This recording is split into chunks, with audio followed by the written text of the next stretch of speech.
Hey, what's up there, Business Freedom Podcast listeners? This is Lars Hedenborg, founder of Real Estate B School. Another edition of our good, bad, ugly of building a real estate business. And today, I'm going to call this podcast A Day with Gary Keller. And so I had the honor of spending a day recently with Gary Keller and just getting his take on the real estate market, the industry, where it's been, where it's headed, and then kind of sprinkle in my sense of what's going on in the industry and how that translates to you as a real estate agent, or if you've gone down the path of building a real estate team, what the implications might be. And so the spoiler alert is that the business is migrating toward teams. And so it's what I've committed my life to, is helping top producing real estate agents and team leaders just build amazing businesses that are based on awesome, sound business principles. So it made me feel good that I'm on the right track. A lot of the time with Gary for a full day was talking about the shift. And he said there's two parts of the shift. I've described it as three parts. The two parts that Gary talked about is just the economic/market shift, the cycle, right? Real estate cycle is 7 to 10 years. We're probably 6 to 12 months past the actual tipping point in most markets. In our market here, inventory is building, days on market are going up. And so that's just a normal shift. If you've not been through one, you've got to double down on expense management. You've got to focus on the leading indicators, right? Number of conversations, the quality of those conversations, how many contacts to appointments set, met, signed, the culture of productivity, those sorts of things. That's the first shift that's going on. The second shift he called the consumer shift. And so this is sort of an obvious one with the and he lumped in technology. Technology was my third. He lumped in technology into the consumer shift. It's the fact that consumers are increasingly demanding of everything, every service provider, because it's on demand. I can think about making reservations for dinner, and I can pull up 4 restaurants within 2 miles of me and get reviews, and it's sick, the amount of information. And so that's at our fingertips. So if we're not building our businesses with that in mind, we're going to lose out. And so he talked about the value proposition of a real estate agent. And there's lots of venture capital money, the aggregators Zillow and Redfin, they're all going after an end-to-end solution, meaning they want to get everything from the lead all the way until closing and provide, the plumber they want every paycheck in there. And Zillow hasn't quite figured out how to eliminate the real estate agent yet. And that's their mission in life. And we masterminded that as well. So when you think about your real estate business, the challenge I have for you in the context of this high level conversation is, are you properly positioned to take advantage of the shift that's coming? Economically, that's sort of an easy one. That's going to be a cleansing. Rosters will go down, in half, hopefully, and there'll be lots of opportunity to pick up talent, people that can't do this business on their own, and provide a ton of value to them, and at the same time, making your business run better and giving you more freedom. And then the other is the consumer shift. And are you building a business that's going to provide a service to buyers and sellers that's differentiated in a monumental way? And on our team, we created this, what we call the high performance difference. And it's the fact that the brokerage model is all but dead, right? There's no way to make money in brokerage unless you're doing loans, title, those sorts of things. Most traditional teams are just set up wrong. It's a loose collection of agents. There's not a differentiated service. They're providing leads to their agents. That's not what we're talking about. When we talk about a high performance real estate team,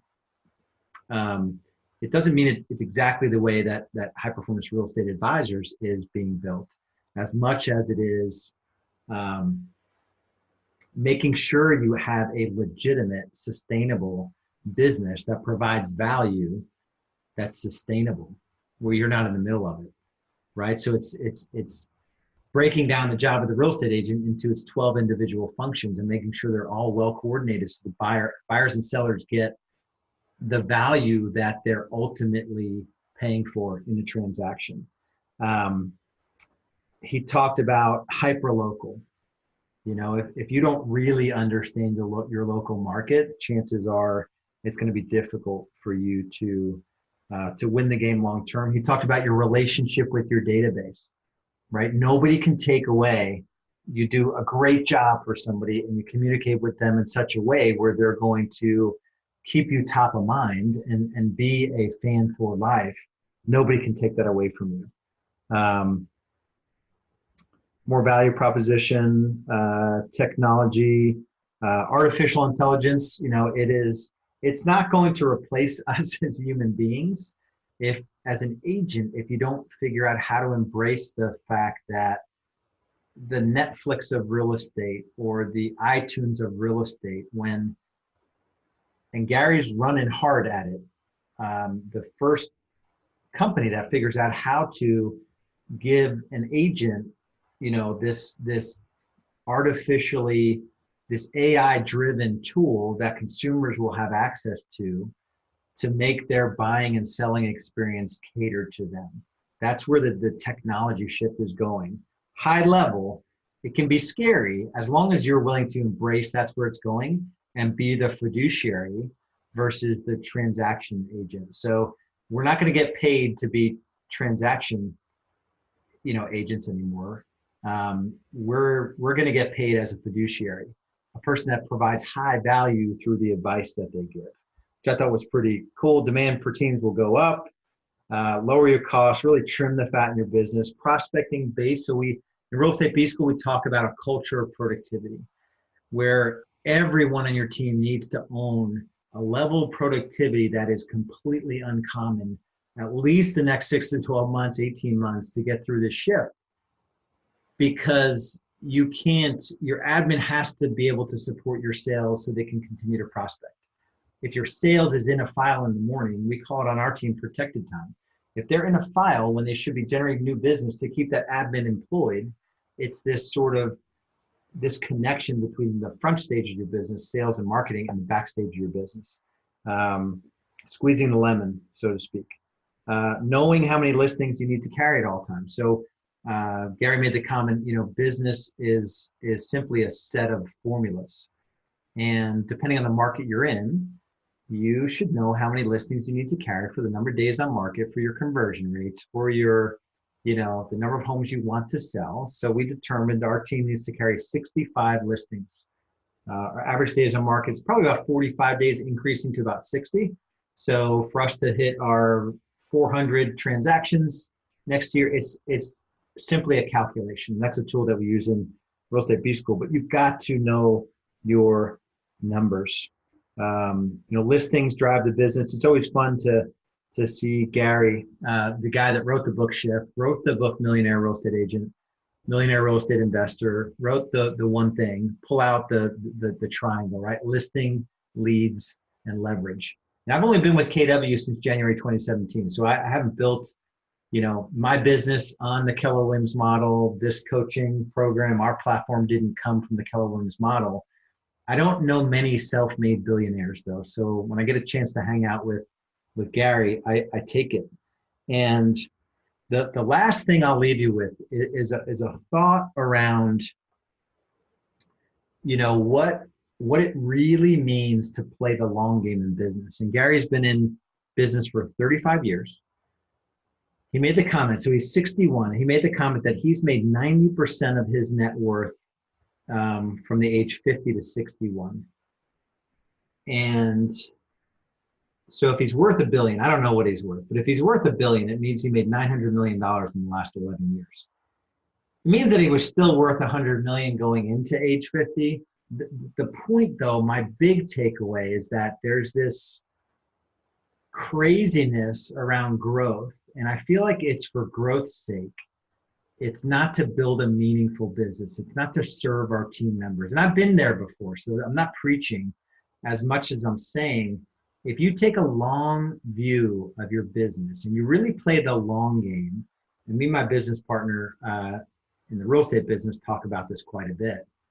You know, if you take that long view of your business,